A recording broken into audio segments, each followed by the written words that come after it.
أما بعد فأعوذ بالله من الشيطان الرجيم بسم الله الرحمن الرحيم ألف لام ميم ذلك الكتاب لا ريب فيه هدى للمتقين صدق الله العظيم মহান রব্বুল আলামিনের শুকরিয়া যিনি আমাদেরকে আজকে এরকম একটা মহান মজলিসে আসার বসার কিছু কথা বলার কিছু কথা শোনার তৌফিক দান করছে এই জন্য সেই মহান রব্বুল আলামিনের শুকরিয়া জানাই আলহামদুলিল্লাহ।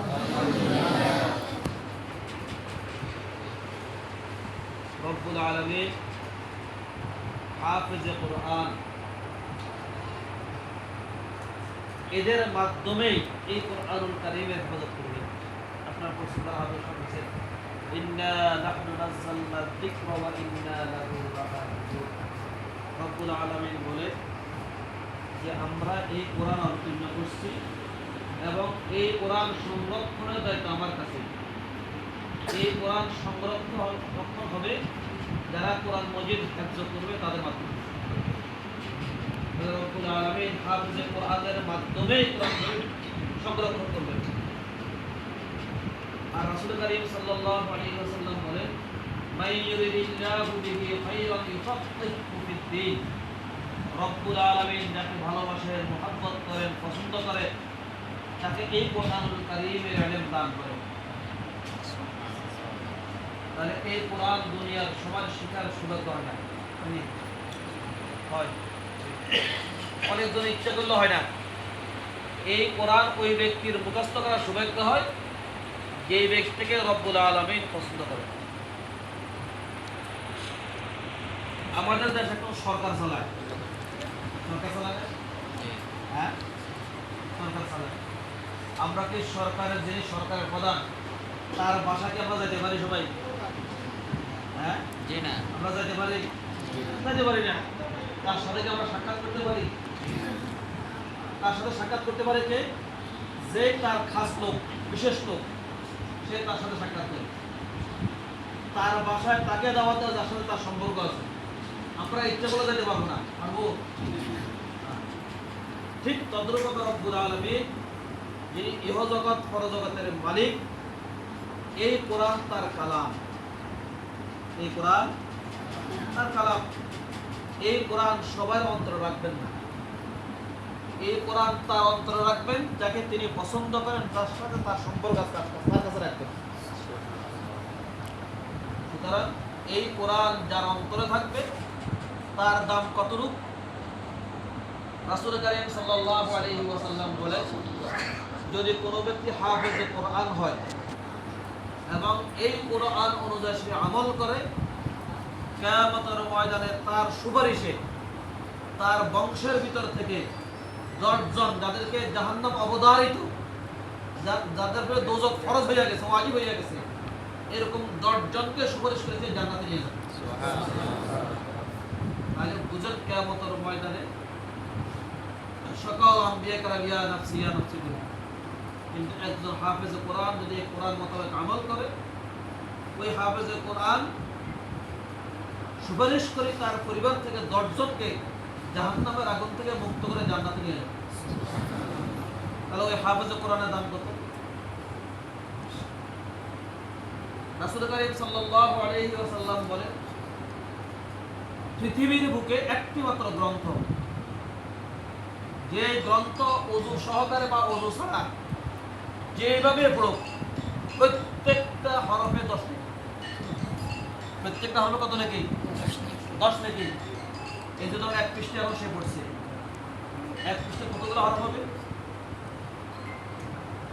হিসাব করা যাবে? বহুত কষ্ট হবে, কষ্ট হবে না? যদি 1000 হরফ হয় তাহলে 10 দিয়ে গুণ করেন, তাহলে কত হবে? 10,000 হরফ।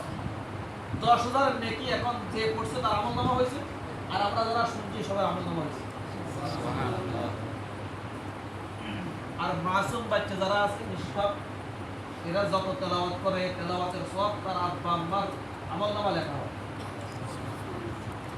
যে ব্যক্তি কোরআন শরীফ হেফজ করে তার কোরআন শরীফ হেফজ শেষ হওয়া পর্যন্ত কয়েক হাজার বার তেলাওয়াত হয়। কয়েক হাজার বার। এই আজকে কোরআন শরীফ খতম হওয়া মানে কি কয়েক হাজার বার খতম হয়েছে। কারণ একটা আয়াত কমপক্ষে একালেন 20-25 বার না পড়লে মুখস্থ হয় না, হয় মিনিমাম 20-25 বার পড়তে হয় একটা আয়াত, একটা লাইন। তাহলে এক খতম কোরআন শরীফ মুখস্থ করতে করতে মিনিমাম কয়েক হাজার খতমের সমতুল্য হয়ে যায়। তার 700 ওয়াকা মুক্তি আছে। তাহলে এক খতম পড়তে পড়তে কয়েক হাজার খতমের সওয়াব। তাহলে কল্পনা করা যায় একটা হাফেজে কোরআন যখন কোরআন মজিদ হেফজ শেষ হয় তার আমল নামায় কত সওয়াব লেখা হয়, পৃথিবীর কোনো মেশিন দিয়ে হিসাব করে শেষ করা যায়। এটা অনুভব হবে যখন কবরে রাখবে তখন।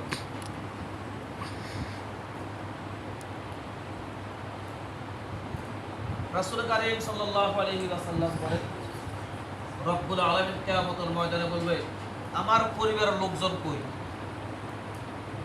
ফেরেশতারা জিজ্ঞাসা করবে, ইয়া রব্বুল আলামিন, আপনার তো স্ত্রী নাই, সন্তান নাই, লাম ইয়ালিদ ওয়া লাম ইউলাদ, আপনার কোনো সন্ততি নাই, আপনার পরিবারের সদস্য কারা?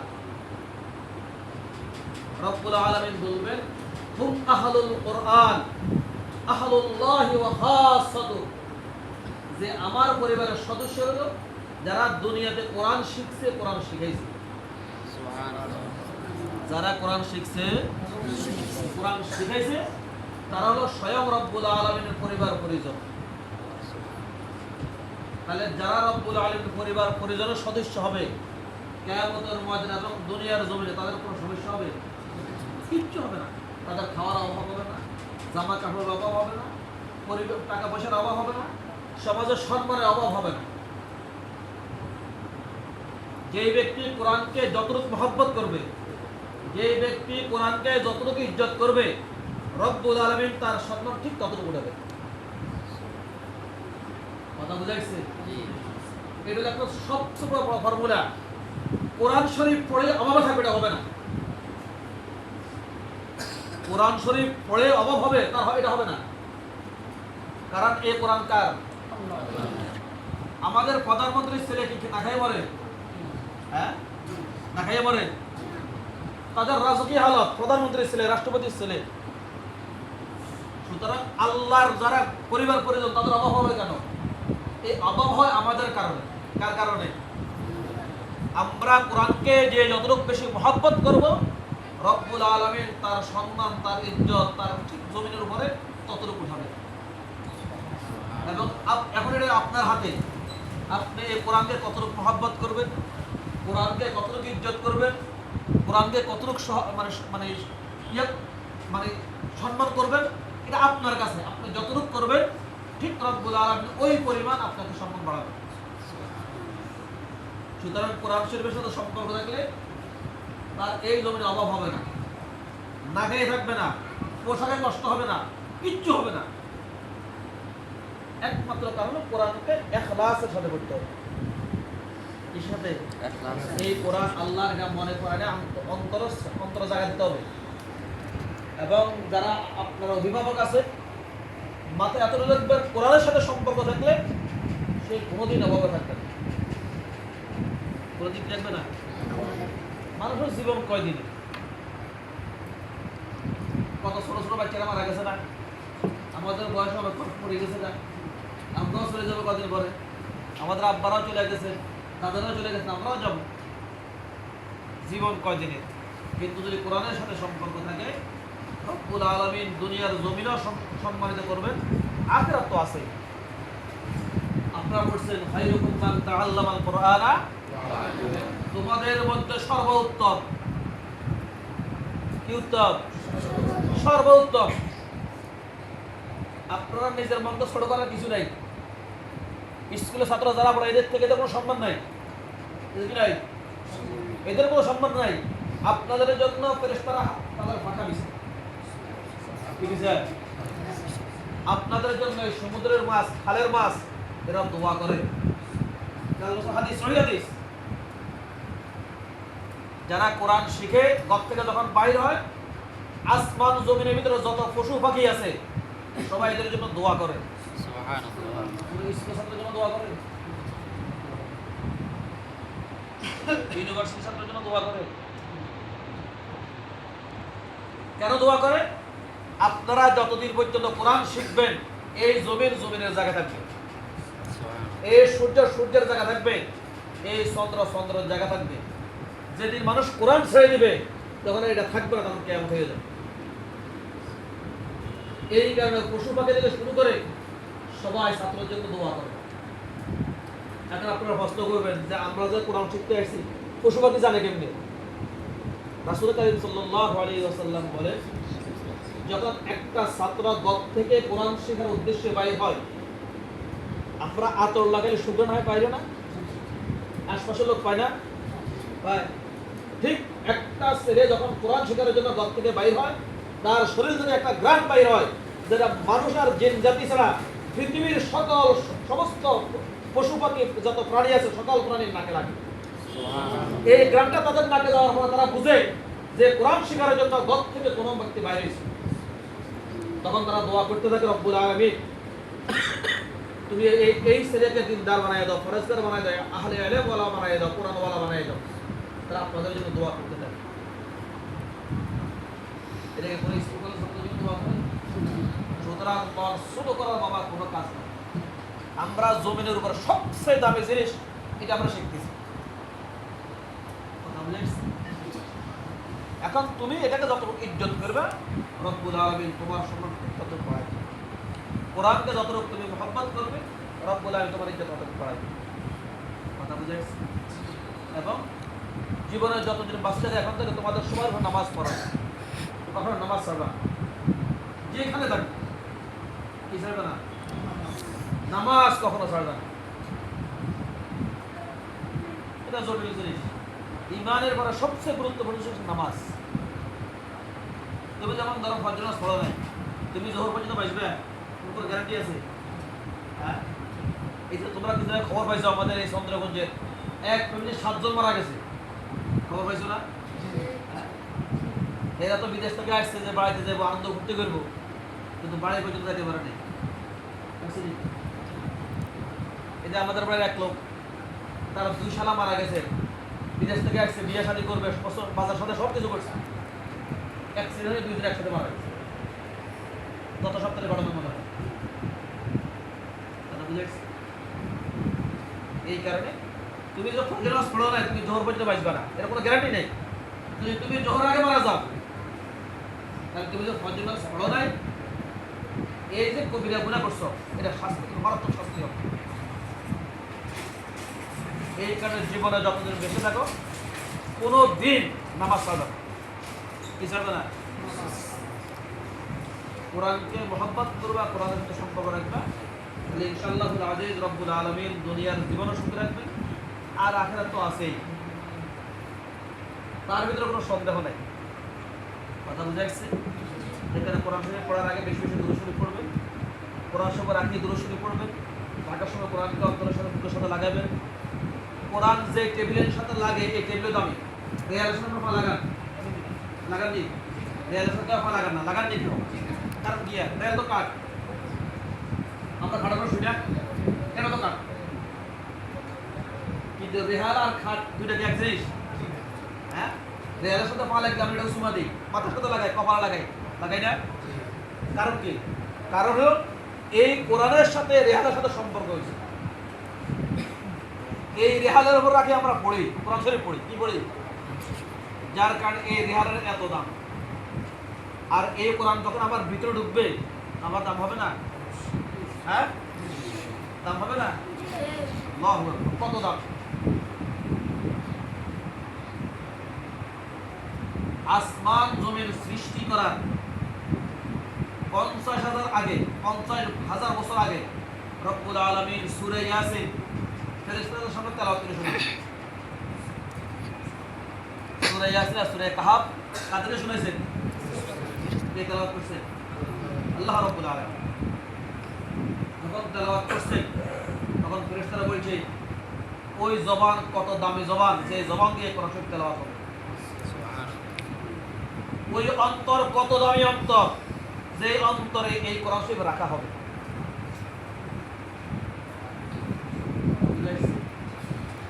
এটা আপনারা আমরা জন্মের, এই পৃথিবী জন্মের 50,000 বছর আগে ফেরেশতারা কথা বলে গেছে যে জবান দিয়ে কোরআন তেলাওয়াত করা হয় এর থেকে দামি জবান পৃথিবীতে আর কিছু নেই।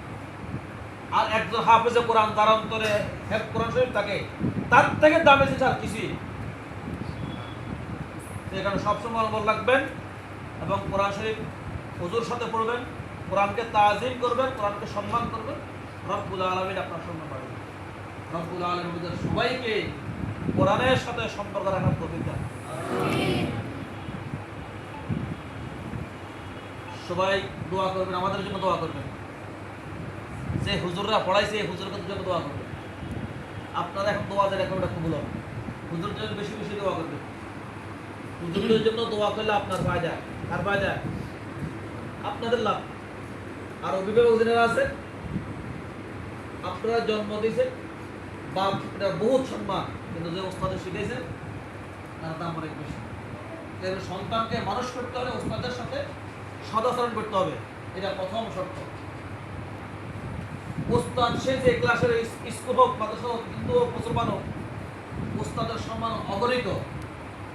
কখনো ভুল করে ওস্তাদের সাথে কখনো খারাপ আচরণ করা যাবে না। হাসি মুখে ওস্তাদের সাথে নিজের সন্তানের ভবিষ্যতে লক্ষ্য রাখি, ওস্তাদের সাথে কখনো খারাপ আচরণ করা যাবে। দেখেন আপনার ওস্তাদের জন্য দোয়া করবেন যে ওস্তাদরা পড়াইছে, আর ওস্তাদরা আপনার জন্য দোয়া করবেন। ছাত্র শিক্ষকের দোয়া যদি একসাথে হয়, রব্বুল আলামিন ওইখানে নূর চমকা দিবেন। এই জায়গায় প্রত্যেকটা লাইটের সাথে দুইটা তার আছে। কটা তার আছে না? তার কটা হবে? তার এখন যদি একটা খুলে দিলে চলবে? একটা লাইট থেকে একটা তার খুলে দিলে চলবে না, দুইটা লাগালে আলো জ্বলবে। ঠিক উস্তাদ আর শাগির্দ, শিক্ষক আর ছাত্র, দুইজন দুইজনের সাথে যদি মহাব্বত থাকে, দুইজন দুইজনকে যদি আদর স্নেহ করে, ভালোবাসে, সম্মান করে, দুজন দুজনের জন্য দোয়া করে, যে রব্বুল আলামিন নামাজ পড়ে দোয়া করতে, খোদা আমরা যেভাবে পড়লে ওস্তাদে খুশি আমাদেরকে সেভাবে পড়া তৌফিক দিন। আর ওস্তাদে দোয়া করতে হবে রব্বুল আলামিন আমার ছাত্ররা যেন পড়া পারে, আপনার সবাই জ্ঞান জায়গা তুলে দেন।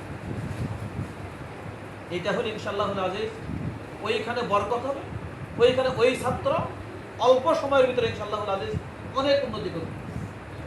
আপনারা দোয়া করবেন ওস্তাদের জন্য, ঠিক আছে? আমাদের জন্য দোয়া করবেন, বেশি বেশি আমাদের জন্য দোয়া করবেন। আপনারও দোয়া কবুল হয়। আপনার শেষ রাতে উঠেন, যখন সবাই ঘুমায় তখন আপনারা উঠেন। কথা বুঝে আসছে? এখানে শেষ রাতে উঠে 2 রাকাত নামাজ পড়ে আব্বা আম্মার জন্য দোয়া করবেন, ওস্তাদের জন্য দোয়া করবেন, প্রতিষ্ঠানের জন্য দোয়া করবেন, এলাকার মানুষের জন্য দোয়া করবেন।